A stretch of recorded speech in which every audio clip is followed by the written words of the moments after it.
안녕하십니까, 정인태입니다. 이재명 10월 사퇴설 중진 K를 차기 대표로, 네, 이러한 기사가 나왔어요. 뉴스원에서.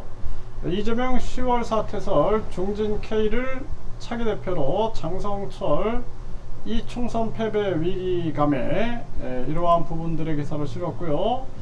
네, 뉴스원에서도 이재명 10월 사퇴설, 네, 이러한 부분들이 전달이 되고 있는데요. 사실상 이재명 대표는 대선 주자 아닙니까? 그러면은 이재명 대표는 본인의 사법 리스크 관리에 총력을 기울이는 그것이 현명하다라는 거예요. 그것이 진짜 현명한 길이고, 민주당은 이 사법 리스크 없는 그러한 당대표가 나와가지고 강력하게 이 여당을 견제하지 않으면 안 되는 정황이다. 저는 그렇게 보고 있습니다. 저는 뭐 민주당 편도 아니고 국힘 편도 아니에요. 그냥 제가 정치 평론을 하고자 한다라면 그래요.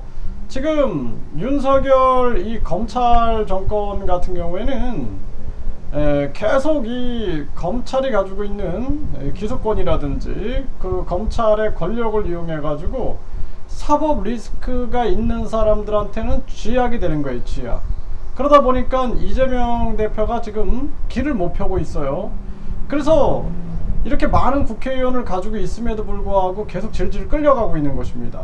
그래서 이재명 대표는 사법 리스크를 해소하는데 총력을 기울이는 것이 가장 중요하다. 저는 그렇게 보고 있어요.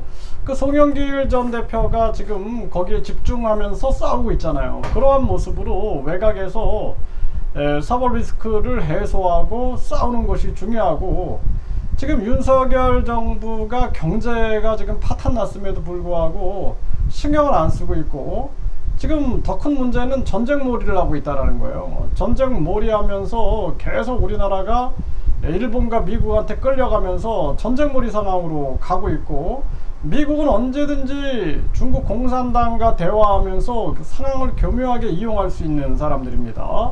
그래서 지금 미국의 국무장관이나 재무장관이 다 중국에 가서 또 이렇게 여러 가지 작업들을 하는 걸 보죠. 그러니까 미국은 언제나 그렇게 할 수 있다라는 거예요. 지금 우크라이나 러시아 이 전쟁에서도 자신들이 불리할 것 같다 그러면은 언제든지 푸틴과 대화를 시도해 가지고 결국에는 우크라이나를 그냥 묻어버릴 수도 있는 그러한 사람들이죠. 이게 자기들의 이익을 위해서는 수단과 방법을 안 가리는 거죠.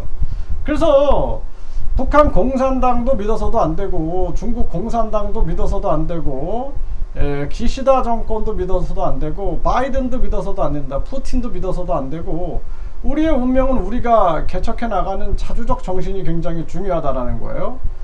저는 대한민국파 입장에서 이렇게 말씀을 드리는 거고, 지금 많은 국민들이 느끼는 것은 윤석열 정권이 제어가 안 된다라는 거예요.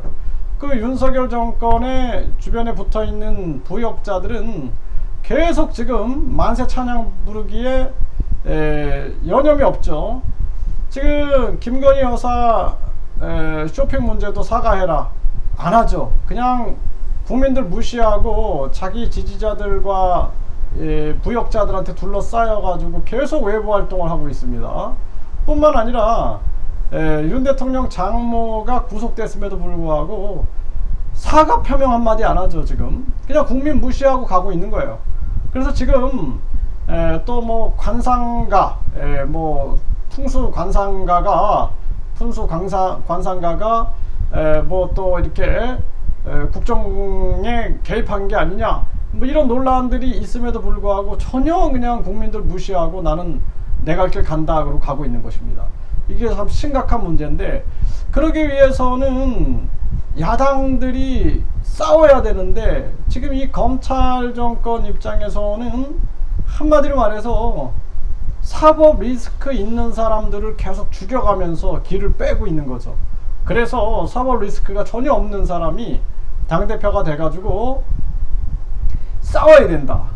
저는 그렇게 생각을 합니다. 아니면은 대한민국이 아주 위험해요. 저출산, 고령화, 서민경제 붕괴, 자살률, 부정부패 증가, 흉악범죄 증가, 극단적인 지금 다민족, 다인종, 다문화 이러한 상황이거든요. 그래서 대한민국은 이제 마지막 희망은 국민 발안, 국민 투표, 국민 소환, 직접 민주제밖에 없다라는 것입니다. 이 직접 민주제를 외쳐야 된다는 게 직접 민주제.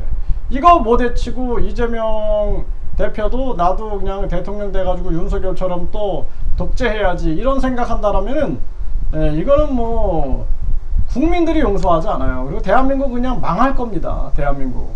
이 부패한 기득권들 그리고 이 특권 귀족들이 지배하는 이 대한민국은 망할 수밖에 없어요.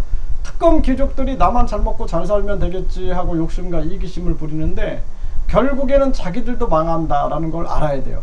묻지마 이 범죄들이 막 일어나고 있는데 앞으로 이게 이 부패한 특권 귀족들로 향할 수 있다라는 것입니다. 이게 유럽에서 그런 일들이 많이 벌어졌죠. 이게 한국도 벌어지지 말라는 법이 없다. 아주 위험한 정황으로 갈 거다. 지금 은행 이자 잔치하고 그 이자 잔치 돈들이 어디로 흘러가는지 국민들은 몰라요. 그런데 많은 지금 기업은 붕괴되고 있고 국민들은 고효를 짜서 이자 갖다 바치고 있고 함에도 불구하고 정치권에서 이 대출이자라든지 기준금리에 대해서 전혀 언급을 안 하고 있어요. 이게 심각한 문제다. 저는 그렇게 봅니다.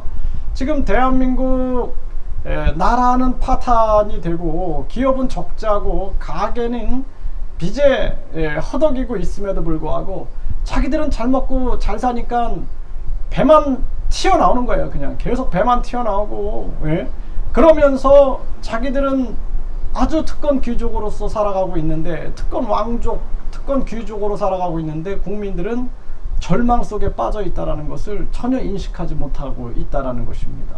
그래서 지금 이재명 10월 사태설 이게 사법 리스크가 있는 사람들은 안 된다 지금. 네, 그리고 그런 리스크 없는 사람들이 아주 공정하게 싸워가지고 이 윤석열 이 정권을 심판하지 않으면 안 된다. 저는 그렇게 보고 있습니다.